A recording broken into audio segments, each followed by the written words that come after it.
This is eCoffee with Experts, where marketers and founders share what's actually working in SEO, AI, and digital growth.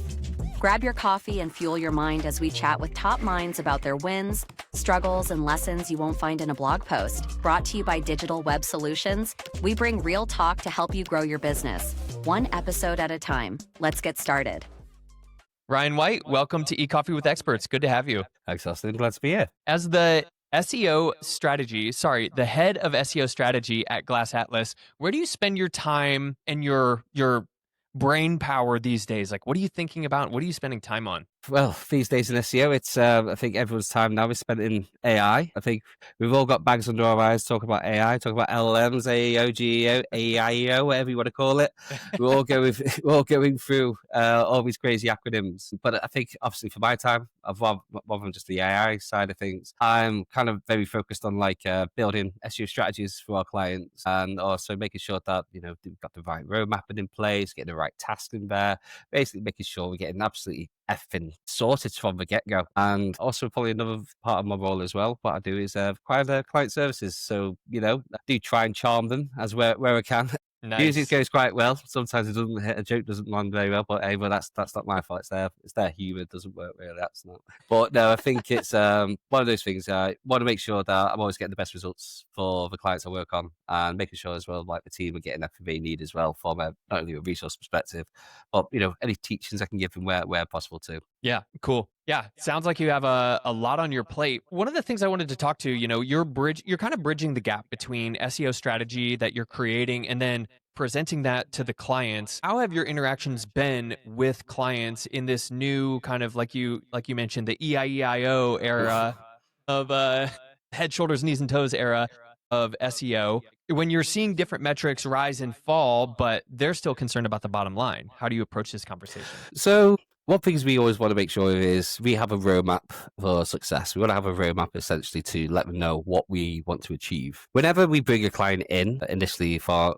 starting, like when we just signed on, we produce the roadmap, but we always look at what these kinds of, I don't like to say quick wins, but I like to say where we can stop the gap, we can stop the rot effectively. So when we're doing things like that, we are wanting to look at that and say, right, what can we do to ensure that, one, your site is crawlable, we can get the right pages indexed, we can start getting those pages a lot more effective. But more importantly, we're telling them this is what we can do to help you make money at the end of the day. And I think one of the most important things as well is when we are looking at these tickets, because sometimes you might get a tech SEO ticket, or you might get a ticket where it might be the most detailed thing around JS rendering or the use of hydration rendering. Now, to some people, like a marketing manager, they might be like, what do we do? What do we do with that?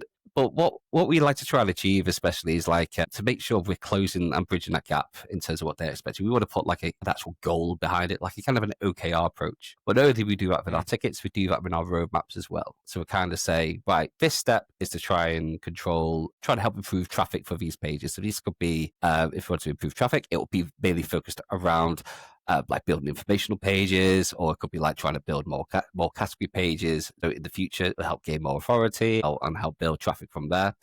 Then there might be other ways, we want to be focusing on improving sales. So this would be things where we'd be wanting to improve core web vitals, for instance. Now, people will say core web vitals isn't a ranking factor, but it is something which helps improve conversions quite significantly. So that's what I'd probably be picking up at and go, right, no, we need to make our sites quicker. And there's a lot of these kinds of things which could be tied with AI, like core web vitals. That would be something which would be very, very, very tied into making sure you're getting the best results.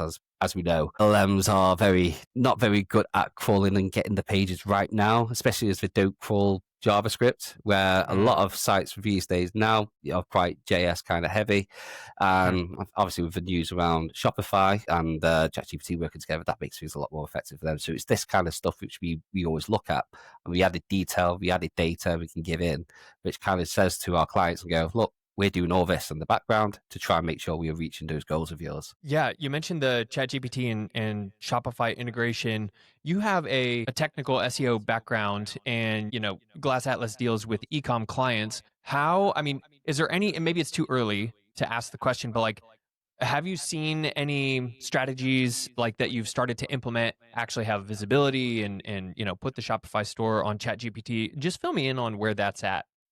Well, I think right now, I would say it's a bit too early for us to actually gauge. I think the reporting side of things now, I feel like there is a lot of kind of software out there which can say we could do this. What we like to try to do is we want to trust GA4 at the end of the day. We will set up like custom reports, kind of show where traffic will come from, so that can help clients understand that a bit better. Also, what we kind of look at the background is how we use AI. Is we create an MCP server. One thing which I've done in the background on this is like I've done a bit of research in how we can work with this. Is that I set up an MCP server using Claude, and I used Google's natural language processor API. So it connects it all together, and I could basically do like a content audit initially just using this kind of API. So it can ask this NLP API to try and analyze the text, classify the text as well using vector embeddings. When we're using vector embeddings to get that, we can get some really good insightful data. And one thing I was quite interested in is that I wanted to understand, okay, how is these pages being sourced? What is it that's different to my site that's being sourced? And so what I just did a bit of a content comparison on the back of that. And so it looks at what my site was doing compared to 3 others which were being sourced.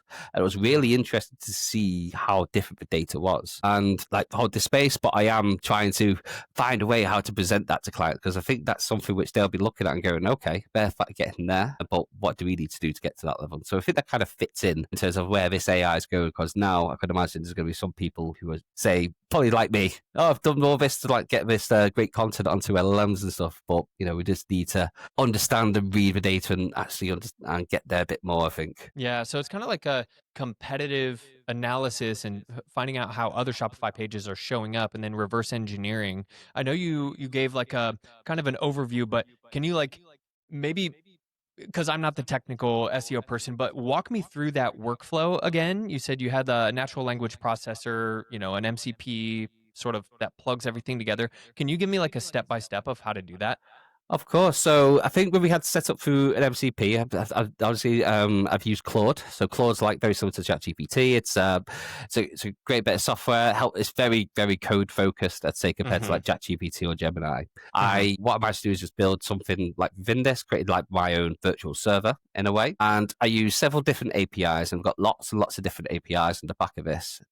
So I use Google's natural language processor API, Search Console. I've got the Ahrefs MCP, and tons of those like Data for SEO, all these other ones. And what it can do, it can combine it all into one place. And because then you've now, by just doing a prompt, you can have all these data all in one place, give you a ginormous answer. And it's like for example, what I do is I set up a weekly update, basically saying I want a weekly update of how Google search, my profiles in Google Search Console are performing, and it will do that on a weekly, and it'll give me week on week and year kind of analysis on that. But on the back of that, and go, okay, why is that keyword dropped? Then it'll go into a bit of a really insightful kind of thing as to why that keyword has dropped, and then I will ask it, okay, can you then analyze the content compared to our other competitors who have actually seen a rise and what's happened there? So with that, it's basically helping my resource more than anything. It's helping me, making things a lot more easier. I'm not having to sift through thousands and thousands of lines of data, getting frustrated trying to find the right place to go to, or trying to set up different JSON calls and so on and so forth. So what it does really, it kind of reduces the amount of hours I'm doing trying to get all that data, and I can get it in 10 minutes. So it's one of the things which, no one wants to be sifting through Excel data all the time, do they? Yeah, exactly. I don't. I mean, I'd rather be in conversation, talking with the team, putting together strategy. And speaking of managing resources, as part of your role, I know that you manage the resources on the team in a large part. Does that include budget, or is that more of like human resources, time tracking projects that they're assigned to? Yeah, so we do. There is budgets for each month. So obviously, there's we get allocated. We know how much they are spending each month. So when we know how much we're spending each month, we can change that into the amount of hours they get per client. And on the back of that, we will go into like, okay, they've got this amount of hours each month. We can then separate. Then it's based on the SEO lead or the SEO strategy manager or myself going into this and going, right, I need to strategize exactly what I want to see. So I need to put this amount of hours into tech, then this amount of hours into content, this amount of hours into digital PR. But as we know, SEO is always one of those things where chaos can happen within a day, and so you need to change it about.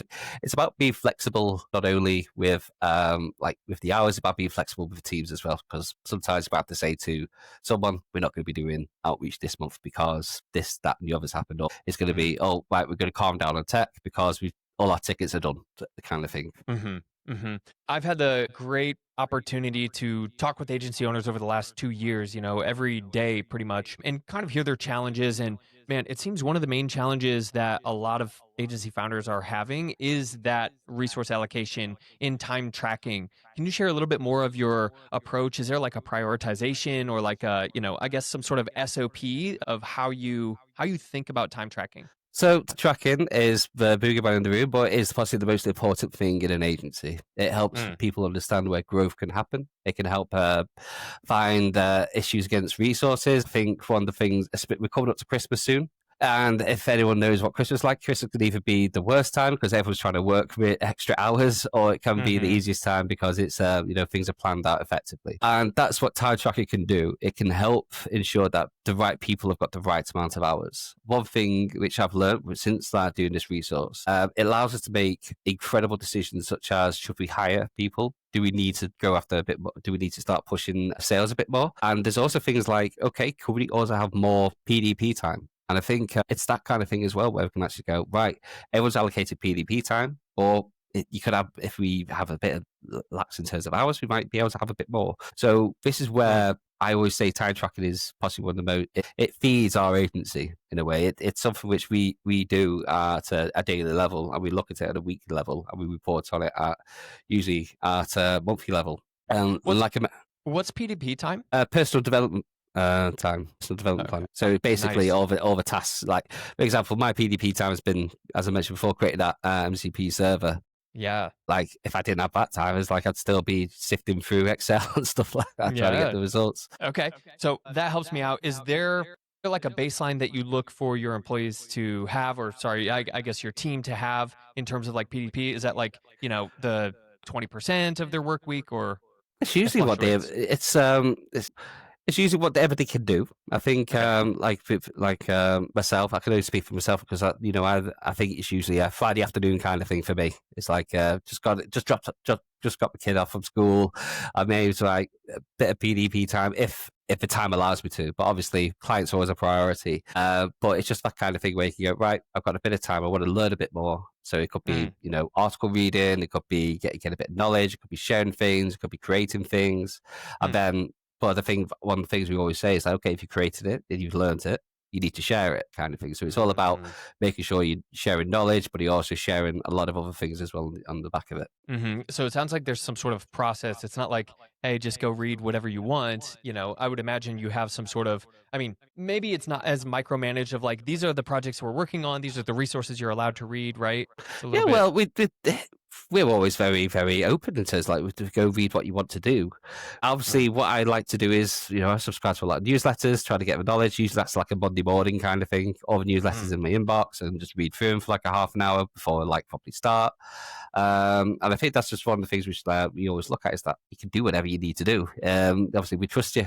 You're not kids, so Yeah. it's one of those things. Like, if you're able to read for knowledge, but it's just about, if you read it, share the article with us, and if it's something interesting. I think very recently the whole LLMs.txt caused a bit of a furor around our parts, and so that's quite a big debate. But yeah, but I think there was something which definitely caused a lot of debate over from our side, for sure. Yeah. Is that like LLMs.txt or robots.txt, or is there a Yeah, difference between those two?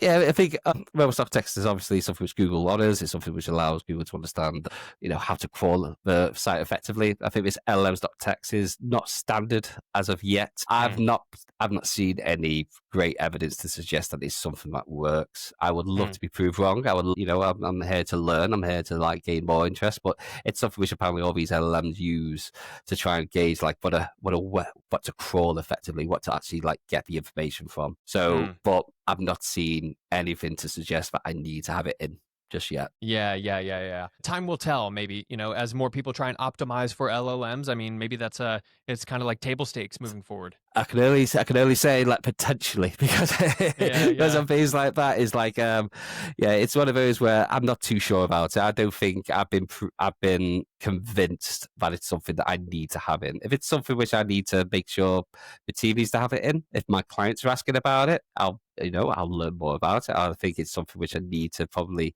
think about, but. Yeah, it's something for me where I'm a bit of a skeptic of it right now. Mm. Hmm. Just last point on PDP and hiring and resource allocation.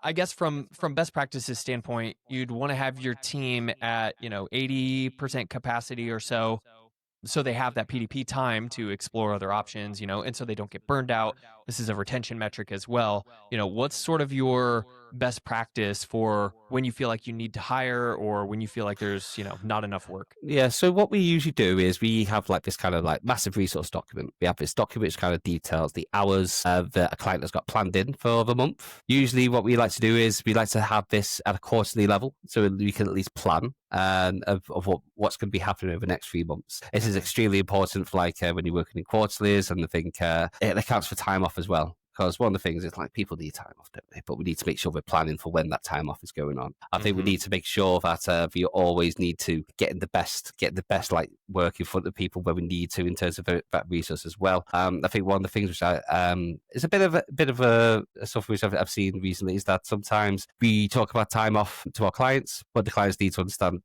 just because someone's off doesn't mean the work's going off. So it's just making sure that Mm. everything's all, kind of like in a nice streamlined kind of like workflow, really. So when one person's off, someone else can jump on it if needed. Yeah. You need to have the pinch hitters, the switch hitters in there. Exactly. Yeah. Yeah. So you mentioned before that you are actually presenting at Brighton SEO coming up. Tell Yeah. tell us, yeah, what's your talk about? So my talk is about bridging the gap of tech SEO and client KPIs. I'll be there. It'll be a fun one. It'll be very fun. I've got can't wait to meet a few people down there who've made plans with. Scary, but quite excited at the same time. First time, actually my first time in Brighton SEO as well. So it's a bit of a weird one because I've been in the industry for nearly 15 years now, and it's actually my first time there. Yeah, nice. Can you walk me through a little bit more of what you'll be going over? Like what's the main point there? Well, the main point is that sometimes when we work in tech SEO, when we are working in SEO, sometimes it can be really difficult to get your tickets across, Mm. and sometimes it's about getting the buy-in as well. I think one of the key things I always want to make sure is like we're always getting that buy-in from a client, and also not just the client but developers as well. I think Mm. getting that kind of relationship right with developers is extremely important. And so this talk will basically give a really good overview in terms of what we can do to help it reduce that kind of stresses you have with technical tickets. I will Mhm. also go through a few horror stories of mine, which are quite interesting. There are times where I've not really adhered to my own rules, but obviously that was a few years ago now. But we live and learn. But that's one of the things what I do talk about is that it's fine to make mistakes. We all make mistakes. But I think someone taught me once is that it's fine to make one mistake. Once is fine. Twice we need to talk. Three, what's going on, kind of thing. Yeah. Yeah. So yeah, but obviously, we want to try and achieve, what I want to try and achieve with this talk is more just it's completely fine to be tech. It's completely fine to be a nerd about SEO. Mhm. Sometimes, they might not be a nerd about SEO. They might be they might not have the same kind of level of fun about SEO and us. So, but there is a lot of good things because as you can probably tell by my background, I am a massive nerd. Right?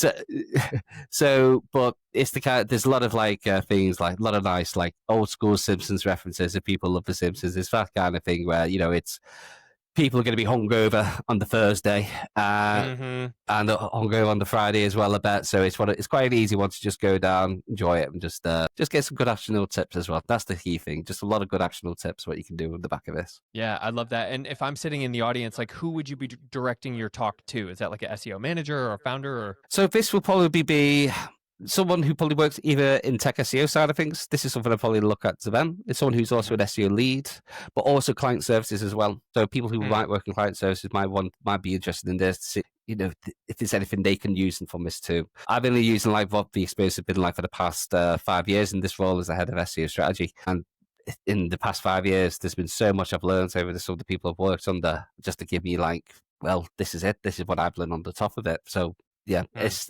it's for a bit of everyone really, like who is having trouble trying to get things over the line. Yeah, I mean, you're eating the dog food, right? You're reading, you're learning, you're sharing, and it's awesome to see that you're at that point now where you can share, to a wider audience, not just your team. But I guess with your background and where you're at now, it feels like technical SEO can sometimes be like a separate entity from content, like user experience. How do you ensure that all the aspects of SEO are working together to actually make a difference? So what we usually have from our side anyway, we have something called squads. So our client would have a squad. So that would be an SEO lead like myself. It would be the tech SEO manager. It would also be the content manager. It would also be someone from digital PR as well, like a digital PR manager. But we'd also make sure we'd have like weekly or bi-weekly calls, depending, and we would discuss like what we've actually done, what's the work is where are we up to in terms of this work? Where are we up to? So everyone will be able to ask questions. Sometimes you might get questions is, I've not been able to upload this piece of content. And then, the tech SEO could help out on that one. Or why we're not seeing the performance for this kind of blog post kind of thing. Apologies on the screen. It just keeps on popping up. No worries. It's not a ring light or anything like that. Maybe you should get one. Yeah, maybe I ring lights are should. cool. Maybe I should. Nice. But yeah, in terms of that, in terms of the internal talks, that's what we feel like. I think possibly the most important thing as well is road mapping. Road mapping helps not only the client understand where people are, but it also helps understand the teams where people are. But that's mainly the responsibility of the lead too. So the responsibility of the lead is to make sure everyone's all working together, everyone's all knows what the plan is. We go off the road mapping more than anything. Okay, yeah, that's good. So yeah, once you bring a client on, part of the onboarding process is determining that roadmap. How far out are you going with that roadmap? Is that like a 1-year roadmap or, longer or shorter? So we usually do a baseline kind of 6-month roadmap. So that baseline 6-month roadmap, they have all the verticals. So it would have strategy, it would have tech, outreach, content. So all that will be in there. But also what we would do in that is sometimes roadmaps can change. I think it's one thing I've learned is just because the roadmap's there doesn't mean things can't change. And it's one of the learnings I'll probably share at BrightonSEO is that, sometimes I'm like, no, it's not in the roadmap, so we can't do it. But it's like, but the client needs it kind of thing. So it's that kind of like versatility you need to show in like your roadmap and in terms of your planning too, is that plans change, things can change, and minds can change. So that's why we only do it 6 months, but we understand that each quarter it could change. Yeah. Okay. And then you're obviously having, like you said, bi-weekly calls with the client, filling them in. Do those change after 3 months or that initial 6-month roadmap to quarterly or monthly or? Yeah. So in terms of client calls, it does usually like initially when we start bi-weekly. Then just to get like temperature checks with clients and understand like how things are. And also say the other side of the coin is that when we are having like let's say crisis moments, but like difficult moments, I'd say is the big one there. So difficult. So when we have difficult moments, you might need to be a lot more like the SEO lead or the CS might need to be a lot more kind of closer working together to make sure like the work with the client. So sometimes it'll be the SEO lead and CS just chatting with the client, understand where pain points are and try to reduce those pain points too. But then after things are getting better, it's like bi-weekly, then monthly. Usually monthly is what we stay with anyway. That's usually our kind of remit. Yeah, you go over the reporting and then any changes and blah blah blah. Exactly, There was a client of ours that I really liked what he said. He's like, the indicator of a healthy business relationship, from what I've seen, is how well we handle challenges together. Because in SEO, in marketing, in business, there will inevitably be challenges, and how we communicate with each other, how we approach each other and respect each other is going to determine, honestly, the length of the relationship. So yeah, that makes total sense to be in touch with the client if there's a bumpy part in the road. So you mentioned in these squads, can you tell me a little bit more about those? So you have the SEO lead, you have a technical person, you have outreach, content. Yeah. Is there anything that I missed? CS as well. So there's customer service, so our account managers. Okay. Usually the differences between the SEO lead and account managers are the account managers look after usually the whole of the client. So they're mainly there for like for day-to-day client comms, or also working with paid affiliate marketing and other marketing channels as well. And what we kind of look at from this is like all of us are talking like around pain points for any kind of future things which are coming into it. But it's mainly there for us to discuss any kind of challenges, any kind of like positive movements as well. And I think it's the most important thing as well is like they're always talking about the positives. There's been so many times you can work at SEO and it's like, oh, we need to do this, we're not doing this enough. It's like, yeah, but we just got them to grow like 170% year on year. Come on, let's have a chat, guys. Yeah. But so we do. There's things we need to do to try and make sure we are really emphasizing the positives as much as we can within these things. It's very important to do because it's an angry world out there, so we need to show some positives for sure. Yeah, true that. I love that perspective. I guess when it comes to link building, what's your philosophy on integrating that into a larger, broader SEO strategy?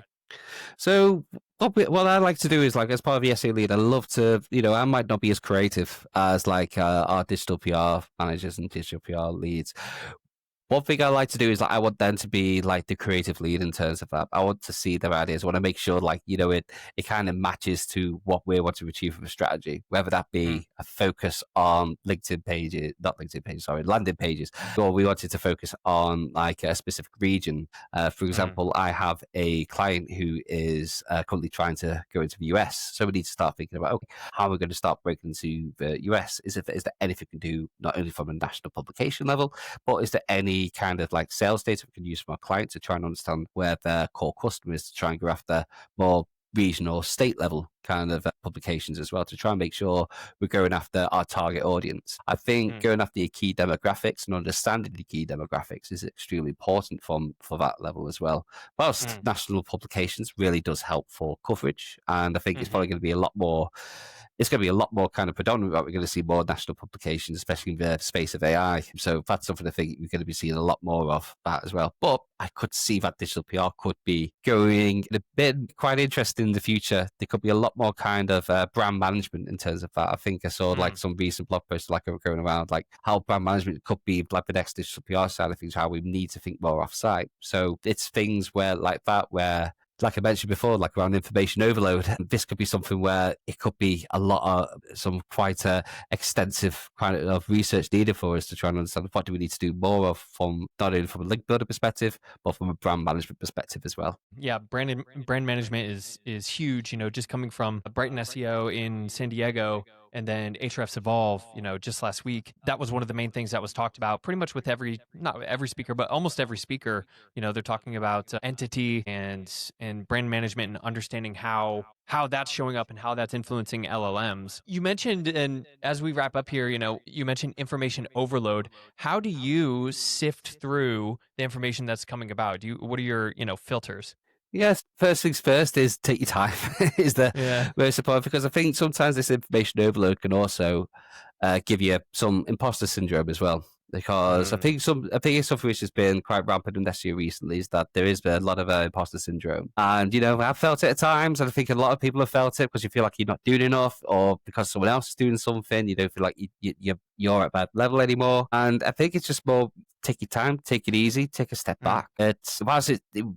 Our environment's probably one of the most fast-paced environments that there ever will be, because we're basically going off what two ginormous companies are saying to us, and we have to go off that. So it is basically just take a lot more time and try and take a breath to understand it is the big thing. Yeah, it's true. Like two big companies are putting stuff out there that's kind of behind a closed curtain. We just have to run tests and figure it out on our own, and then, like you said, back to your point, share that information with the relevant people. Exactly. Ryan White, where can we find you and Glass Atlas online? Where do you want us to go? Well, find me at glassatlas.com, I guess, All right. but I don't think it's in a profile just yet. But if you want to connect with me, I'm on LinkedIn. Just search for Ryan White SEO. I'll be on there. But yeah, thank you. Cool. Sounds good. Thank you for being here. We'll talk to you next time. Thank you very much, Austin.